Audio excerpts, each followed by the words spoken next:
Hello दोस्तों, आप सभी का स्वागत है आपके अपने YouTube channel real success point में। दोस्तों, आज के वीडियो में हम देखेंगे सामान्य अध्ययन से संबंधित अति महत्वपूर्ण प्रश्न जो आपके आने वाले सभी एग्जाम के लिए महत्वपूर्ण प्रश्न होंगे। इस वीडियो को एंड तक जरूर देखना। चलिए वीडियो शुरू करते हैं।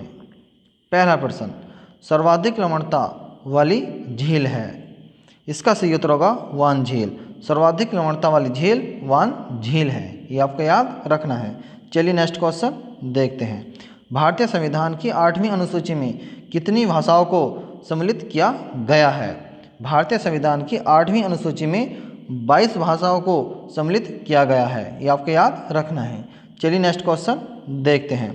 भारत में सर्वाधिक बोली जाने वाली भाषा कौन सी है? भारत में सर्वाधिक बोली जाने वाली भाषा है, इसका सही उत्तर होगा हिंदी। यानी कि भारत में सर्वाधिक बोली जाने वाली भाषा हिंदी है, ये आपको याद रखना है। चलिए नेक्स्ट क्वेश्चन देखते हैं। समुद्री जल की औसत लवणता कितनी होती है?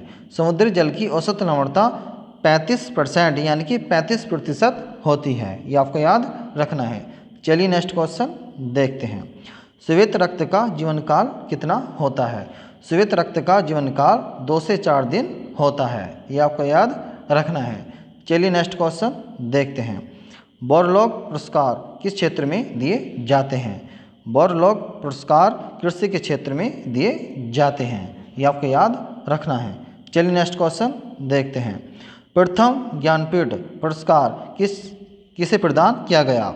आपको बताना है कि प्रथम ज्ञानपीठ पुरस्कार किसे प्रदान किया गया। इसका सही उत्तर होगा जी शंकर कुरूप को प्रथम ज्ञानपीठ पुरस्कार दिया गया, ये आपको याद रखना है। चलिए नेक्स्ट क्वेश्चन देखते हैं। वायु में नाइट्रोजन कितना प्रतिशत होता है? वायु में नाइट्रोजन 78% होता है, ये आपको याद रखना है। चलिए नेक्स्ट क्वेश्चन देखते हैं। संगीत के क्षेत्र का सर्वोच्च पुरस्कार है। संगीत के क्षेत्र का सर्वोच्च पुरस्कार ग्रैमी पुरस्कार है, ये आपको याद रखना है। चलिए नेक्स्ट क्वेश्चन देखते हैं। मनुष्य के शरीर में कितना रक्त पाया जाता है? मनुष्य के शरीर में 5 से 6 लीटर रक्त पाया जाता है, ये आपको याद रखना है। चलिए नेक्स्ट क्वेश्चन देखते हैं। संवहनीय वर्षा किस क्षेत्र में सर्वाधिक होती है? संवहनीय वर्षा विषुवतीय क्षेत्र में सर्वाधिक होती है, ये आपको याद रखना है। चलिए नेक्स्ट क्वेश्चन देखते हैं। लार में कौन सा एंजाइम पाया जाता है? लार में टाइलिन एंजाइम पाया जाता है, ये आपको याद रखना है। चलिए नेक्स्ट क्वेश्चन देखते हैं। आधुनिक युग की मीरा के नाम से किसे जाना जाता है? आधुनिक युग की मीरा के नाम से महादेवी वर्मा को जाना जाता है, ये आपको याद रखना है। चलिए नेक्स्ट क्वेश्चन देखते हैं। बजट को किस सूची में रखा गया है? बजट को समवर्ती सूची में रखा गया है, ये आपको याद रखना है। चलिए नेक्स्ट क्वेश्चन देखते हैं। राष्ट्रीय ध्वज के प्रारूप को संविधान सभा के द्वारा कब अपनाया गया? राष्ट्रीय ध्वज के प्रारूप को संविधान सभा के द्वारा 22 जुलाई 1947 को अपनाया गया, ये आपको याद रखना है। चलिए नेक्स्ट क्वेश्चन देखते हैं। भारतीय तिरंगा झंडा के बीच चक्र में कुल कितनी तिल्लियाँ होती हैं? इसका सही उत्तर होगा 24। भारतीय तिरंगा झंडा के बीच चक्र में कुल 24 तिल्लियाँ होती हैं, ये आपको याद रखना है। चलिए नेक्स्ट क्वेश्चन देखते हैं। भारत का राष्ट्रीय कैलेंडर को भारत सरकार के द्वारा कब अपनाया गया?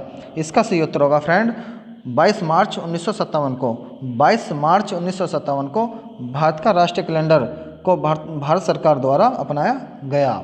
चलिए नेक्स्ट क्वेश्चन देखते हैं। भारत का राष्ट्रीय जलीय जीव क्या है? भारत का राष्ट्रीय जलीय जीव डॉल्फिन है, ये आपको याद रखना है। चलिए नेक्स्ट क्वेश्चन देखते हैं। प्रथम हिंदी सम्मेलन 1975 में कहाँ संपन्न हुआ?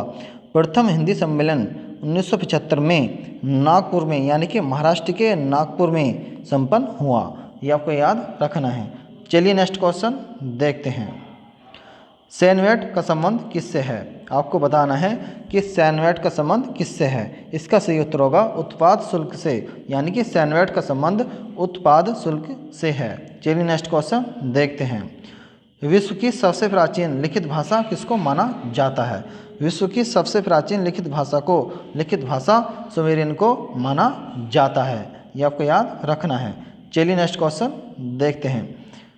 इस वीडियो का अंतिम प्रश्न, पचे हुए भोजन का अवशोषण कहाँ पर होता है? पचे हुए भोजन का अवशोषण छोटी आंत में होता है, ये आपको याद रखना है। यदि आपको वीडियो पसंद आई हो, वीडियो को ज़्यादा से ज़्यादा शेयर करें, वीडियो को लाइक करें, कमेंट करें। यदि आप हमारे चैनल पर नए हैं तो चैनल को सब्सक्राइब करना ना भूलें। धन्यवाद।